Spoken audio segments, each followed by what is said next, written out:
ቃል የሚሉ ሰዎች እንዳሉ ማወቅ ይጠበቅብናል። መጽሐፉ ባይጸናበትም ጽናት ጎልበት ነው እንጂ የተናገረው መልስ ትክክል ነበረ። ስለዚህ ተመልከቱ፣ በእግዚአብሔር የዳነ ሰው የእግዚአብሔርን ሸክም ይሸከማል። እስኪ በሉላችሁ፣ በእግዚአብሔር የዳነ ሰው በሉ፣ በእግዚአብሔር የዳነ ሰው በሉ ምን ይሸከማል? የእግዚአብሔርን ይሸከማል። ለምን? በእግዚአብሔር የዳነ ሰው የእግዚአብሔርን ሸክም የሚሸከመው ከዲያብሎስ ሸክም ስለወጣ የእግዚአብሔርን ሸክም ይሸከማል። ከተጨማሪ የእግዚአብሔር ሸክም ለመዳን የእግዚአብሔርን ሸክም ይሸከማል። ያ የብረት አልጋ የእግዚአብሔር ጽና ታምራት፣ ጽና ኃይልና ከእግዚአብሔር የሚመጡ ጽኑ መከራዎችን የሚያስተረጉም ነው ብሎ አባቶቻችን ያስተምራሉ። ስለዚህ ጌታችን ኢየሱስ ክርስቶስ መጻጉዕን ካዳነ በኋላ አልጋህን ተሸከም ያለው መጻጉዕ የሚወክለው አዳምንና ጠቅላላ ክርስቲያኖችን ነው። መጀመሪያ ከበሽታው አዳነው ማለት ከ5500 ዘመን መከራችን ተሰቅሎ ሙቶ ተቀብሮ ተገርፎ ቆስሎ አዳነ። ከዚያ በኋላ ማለት ምን አደረገ? አልጋህን ተሸከም ያለን ማለት ነው። ከዚያ በኋላ እሱ መርገማችን ካጠፋ በኋላ ጌታችን ኢየሱስ ክርስቶስ እንድንሸከማቸው የሰጠን ሸክሞች አሉ። ስለዚህ ተመልከቱ፣ ክርስትና የሚለካው የእግዚአብሔርን ሸክም ጸንቶ ተሸክሞ በመዝለቅና እሱን ደግሞ ፈጥኖ በመጣል ነው። ሰዎች ብዙ ሰዎች ይጀምራሉ፣ ይጥሉታል፣ ይጀምራሉ፣ ይጥሉታል፣ ይጀምራሉ፣ ይጥሉታል። ተመልከቱ፣ ምን ጊዜ እንደተሸከመ ጥያቄ ጀመረ። አሁን ተመልከቱ፣ አንዳንድ ጊዜ ጸሎት ትጀምራላችሁ። እንዲያውም ብዙ ጊዜ ባለፈው ምስሎች አስተምራለሁ። የቄስ ተማሪ ብዙ ጊዜ ይችን ይናገራል። ጸሎት ይጀምርና መልካ ኢየሱስ ዳዊት ይደጋግምና ኋላ ሌሊት ባህር ሲከተው እሳት ሲጥለው አንዲቱ ጋር ሲያጋባው አንቱ ጌቱ ጋር ሲያፋጠው ያለ ነው። ኋላ የባስ ጸሎት ተነካክቼ ጀምሬ ነው እንጂ ሲያነሳ አርፌ ልቀመጥ። ነገሩ ምንድን ነው? ሸክሙን ጣል፣ ሸክሙን ጣል። ምን ጊዜም ተመልከቱ፣ ላልተሸከመ ሰው ክርክር አይጀመርለትም። ምን ጊዜም የእግዚአብሔርን ሸክም ስንሸከም የሚያስጥሉ ሰዎች እንደሚነሱ ማወቅ አለብን። ሁልጊዜ በአስተዋል የሚገባችሁ እሱ ነው። እነሱን ሸክሞች ነው የምነግራችሁ። የእግዚአብሔርን ሸክም ስንሸከም በሉ ቃሉ የሚሉ ሰዎች ይነሳሉ። እኛ የእግዚአብሔርን ለመሸከም ስንነሳ የዲያብሎስ ሰዎች ደግሞ የእግዚአብሔርን ጣሉ ብለው ይነሳሉ። ስለዚህ ልዩነታችን የእግዚአብሔር የሆኑ ሰዎች የእግዚአብሔር ካልሆኑት የምንለየው የእግዚአብሔር የሆነውን ነገር ባለመጣላችን ነው። የሚያስጥል ስለሌለ ሳይሆን ጸንተን በመሸከማችን ነው የክርስቶስ መሆናችን የሚለካው። እኛ ግን የምንፈልገው አንደኛ ሸክም እንዳንሸከም፣ ከተቻለ ደግሞ ጣሉ የሚሉ ሰዎች እንዳይኖሩብን፣ ሸክሙን ጣሉ የሚሉ ሰዎች እንዳይኖሩብን፣ እንዳንነካካ፣ ድነን እንድንቀር፣ ዝም ብለን እንድንቀር እፈልጋለሁ። ነገር ግን የእግዚአብሔር እሆናለሁ የእግዚአብሔርን እሸከማለሁ ላለ ሰው ጣል የሚሉ የዲያብሎስ ሰራዊት ይነሳሉ።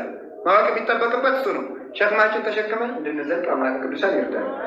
የሰጠንን ሸክም ጥቂት ልንገራቸው። የመጀመሪያው እንድንሸከም ያዘዘን ስሙን ነው። እስኪ ስሙን በሉ። ምን አላችሁ? ስሙን እንድንሸከም ከመትጹር ስሜ ተመልከቱ። በውስተ አሕዛብ እግዚአብሔር ቅዱስ ጳውሎስን ከመይጹር ስሜ በውስተ አሕዛብ ለራሱ ስሜን በአሕዛብ መካከል እንድትሸከም አዝሃለሁ ብሎታል። ለሐናንያ ነቢዩ ሲናገር እኔ ጳውሎስን ስሜን በአሕዛብ መካከል እንዲሸከም እመለከተዋለሁና እሱን ተቀበለው ብሎ እንደተናገረ የሰው ልጅ ክርስቲያን በመሆናችን መጀመሪያ የምንሸከመው የክርስቶስ ስም ነው። የክርስቶስ ስም ምንድን ነው የሚባለው? እሱ የክርስቶስ ስም ዘይት ነው። እፍረት ዘተሰውጠ ስምከ እንዳለ መኃልየ ሰሎሞን ምዕራፍ 1 ቁጥር 1 ጀምሮ እንደተነገረ የክርስቶስ ስም ዘይት ነው። የክርስቲያኖች ስም እንደ በረት ይሆንና የክርስቶስ ስም በላያቸው ላይ ሲፈስባቸው ያን ጊዜ የኃጢአታቸው የድንቁርናቸው ዝገትና የሞት ዝገት ረግፎ ተወልሎ ይለቅላቸዋል ማለት ነው። ስለዚህ የክርስቶስን ስም መሸከም የመጀመሪያው ስም ነው። ስሜን ተሸከሙ። አሁን ብዙ ጊዜ የሌላ እምነት ድርጅቶች ያነሳሉ። እኛ ክርስቲያን የማንሆንበት ምክንያት ክርስቲያን የሚለው ስም አንጾኪያ የሚባል ቦታ ላይ ስለወጣ ሰዎች ባወጡት ስም መጠራት ስለማንፈልግ፣ ስለዚህ ክርስቲያን የተባሉ ሰዎች ክርስቲያን የሆኑት ቆይተው ስለሆነ በዚህ ምክንያት ክርስቲያን አንሆንም ይላሉ። እንዲሁም አንዳንዶችማ እንደዚህ ነው የሚሉ፣ እናንተ እኮ ኋላ ማተብ አስራችሁለት ነው እንጂ ክርስቲያን የሆነው ይላሉ። ሰው ሲወለድ ሌላ ነው ይላሉ። ስም አንጠራ። መቼስ ተከባብሮ ለመኖር ይባል የለ። ተከባብረን ለመኖር ሳይሆን አክብረን ለመኖር ነው እንጂ እነሱ አክብረውን አይደለም በእውነቱ ማለት ነው። እግዚአብሔር ፍጥረቱን እንድናስቀምጥለት ስለፈለገ ነው። ስለዚህ ተመልከቱ። ሰው ግን በደንብ አስተውሉ። ሰው ማተብ ስላሰርንለት ቀድሞ ሌላ እምነት ሆኖ ስላሰርንለት ሳይሆን ክርስቲያን ሰው በቁሙ ክርስቲያን እስኪያን እጃችሁን ዘሩት። ወደዚህ እንደዚህ ነው መዘርጋት ማለት ተው ስትዘርጉ አሁን ከራሳችሁ እስከ እግራችሁ ቋሚ፣ ግራ እጃችሁና ቀኛችሁ አግዳሚ ምን ሆናችሁ እናንተ? አቤት መስቀል። ስለዚህ ሰው ሲፈጠር ጀምሮ በማን አምኖ ነው? በባንዲያ ነው የተፈጠረው፣ በመስቀል አምኖ ነው የተፈጠረው ማለት ነው። አንገቴ አሁን እኔ አንገቴ ብቆረጥ በመስቀል ማመን አይቀርም። ይኸው ይሄ የተቆመጠው ራሱ መስቀል ይላል ራሱ። እሱ ብቻ አይደለም፣ እኔ ደስ የሚለኝ አንድ ነገር አለ። ማምላክ ክርስቲያኖች ታርደው አልቀው ራሱ ያላመኑ ሰዎች መስቀሉ ነው ይታያሉ። ራሳቸው መስቀል ይሰብካሉ። ባይወዱት መስቀል አልወድም ግን እንግዲህ እጃውን ቆረጡልኝ፣ ቀኛንም ቆረጡኝ፣ አንገቴንም ቆረጡኝ ማለት አይችልም። ባይወደው መስቀልን በቁመቱ ይሰብከዋል።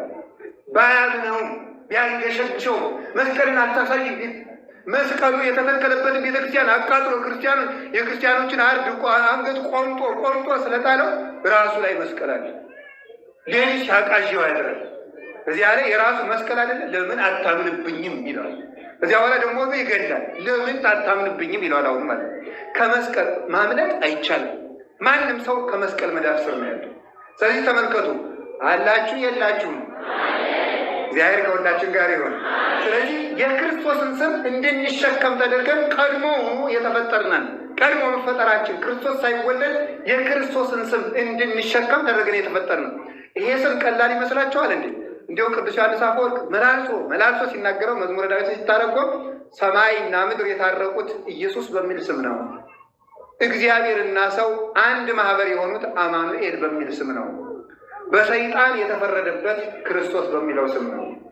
ገነት የተከፈተው መሲህ ክርስቶስ በሚባለው በሊቀ ካህናትነቱ በመስዋዕትነቱ ስም ነው። አጋንንት የተሸነፉት፣ ሲኦል የተበረበረው፣ ሞት የሞተው በዚህ ስም ነው። እንዲያው ተመልከቱ፣ አስቀድመንም እንደተነጋገር አንድ ቀን ይገርማቸዋል። አጋንንት አባ እንጦንስ ከባቱ ሆኖ ከሚጸልይበት ጅብ፣ ፈረስ፣ አንበሳ፣ ዘንዶ፣ አይጥ፣ ጉርጥ፣ እባብ ሆኖ ተሰብስበው መጡ። እንግዲህ ከክርስቶስ ተፈቅዶላችሁ ከሆነ ሲል ገና ብን ብለው ጠፉ። ማለት ከክርስቶስ ተፈቅዶላችሁ ከሆነ አጥፉኝ ነው ማለት የፈለገው መጀመሪያ ማለት ግን ስሙን ሲጠራበት ብን ብሎ ይጠፋል። የሚገርማችሁ ነገር አሁን ትልቁ ነገር እግዚአብሔር ይመስገንና በክርስቶስ ስም መጸለይ ስለተው ነው መከራ እየባሰብን ያለ። በክርስቶስ ስም መጸለይ ማለት ማለት እግዚኦ መሐረነ ክርስቶስ። እግዚኦ መሐረነ ክርስቶስ ምን ማለት ነው አልኳችሁ? ተኝታችሁ በመኝታዬ ማስባለሁ እንዳለ የመኝታ ጸሎት ጨርሻለሁ ብላችሁ ዝም ብላችሁ እንደ ግንድ መውደቅ የለባችሁ። ተኝታችሁ መኝታችሁ ላይ ሆናችሁ እንቅልፍ እስከምትመጣ ባለችው ቅጽበት እንኳን እግዚኦ መሐረነ ክርስቶስ፣ እግዚኦ መሐረነ ክርስቶስ፣ እግዚኦ መሐረነ ክርስቶስ፣ እግዚኦ መሐረነ ክርስቶስ። ከሰዎች ጋር ለረጅም ወሬ ተቀምጣችሁ ሰዎች እያወሩ እግዚኦ መሐረነ ክርስቶስ፣ እግዚኦ መሐረነ ክርስቶስ። የሚገርማችሁ ክፉ ሰው እዚያ ማዶ ሲመጣ እየመጣሁልህ ነው እያለ ሲመጣ ደህና ሰነበታችሁ ብሎ ይሄዳል። እውነት እማምላክ የኢየሱስ ክርስቶስ ስም ቀላል ይመስላችኋል? እንኳን አንድ ሰው ከመለስሙ ለኢየሱስ ክርስቶስ ይስግድ ሁሉ ብርክ ሁሉ ዘውስተ ሰማይ ወዘውስተ ምድር ወዘይታይት ያለ ምድር። ለኢየሱስ ክርስቶስ ስም ጉልበት ሁሉ በሰማይና በምድር ያለ ሁሉ ሊንበረከክ ሊንቀጠቀጥ ይገባል። በትክክል የመድኃኒታችን ኢየሱስ ክርስቶስን ስም መሸከም አለብን። በሱም ልናፈር አይገባም። ስሙን ተደጋግሞ በመጥራት አቤቱ ብለን መሐረነ ክርስቶስ ብለን መምጣት እንደ ንጹህ መገበሪያ ለክርስቶስ ንጹህ መስዋዕት በመሆንና ለክርስቶስ ፈቃድን በመቁረጥ ስሙን ደጋግሞ በመጣት ማረኝ ጌታዬ ኢየሱስ ክርስቶስ። እንዲያውም በቀደም አርባ ጉባኤያችን ስንነጋገር ነበረ። የጸሎት የመጨረሻው ጸሎት የሚባለው እስኪ የነበረ ሰው ካለ ሊነግር ይችላል። በምን መጸለይ ነው? ከስትንፋስ ጋር መጸለይ ነው። ከስትንፋስ ጋር መጸለይ ነው። አንድ ጊዜ ተንፍሱሽ መተንፈስ ይውላችሁ አየር ታስገባላችሁ አይደለም? ወደ ውጭ ወጣ። በደንብ ስሙ። አንድ ባይታዊ ይሄንን የጸሎት ቀመር ለማወቅ በጣም ብዙ ዓመት ጥሬ እየቆረጠ መለፍቶበታል። በረሃ ላይ ወድቆ አንተን እንዴት ነው ማስበስር የሚቻለው ሲባል ከስትንፋስ ጋር መጸለይ ማለት ወደ ውስጥ ነፋስ ሲስብ እግዚኦ ይላል። እስቲ እግዚኦ በሉ። ከዛ ደግሞ ሲተነፍስ ምን ይላል? መሐረነ ክርስቶስ። እስኪ መሐረነ ክርስቶስ በሉ። አሁን ተመልከቱ። አሁን አየር ሳቡ በልባችሁ እግዚኦ በሉ። ከዛ አሁን ደግሞ ተንፍሱ። መሐረነ ክርስቶስ። በቃ እንደዚህ የሚል ሰው ቢተኛ እንኳን የልብ ምቱ ስለማይቋረጥ ጸሎቱ አይቋረጥበትም።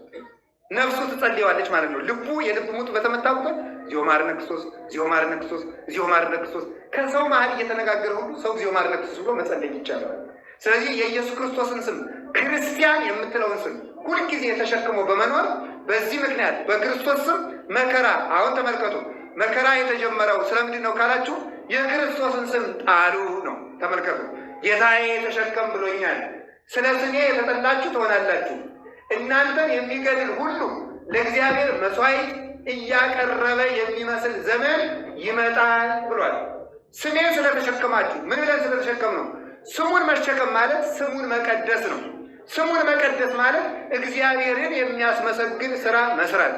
አይጉድ ገና ዝናብ ይመጣል ብላችሁ እየሄዳችሁ ትጠጋላችሁ።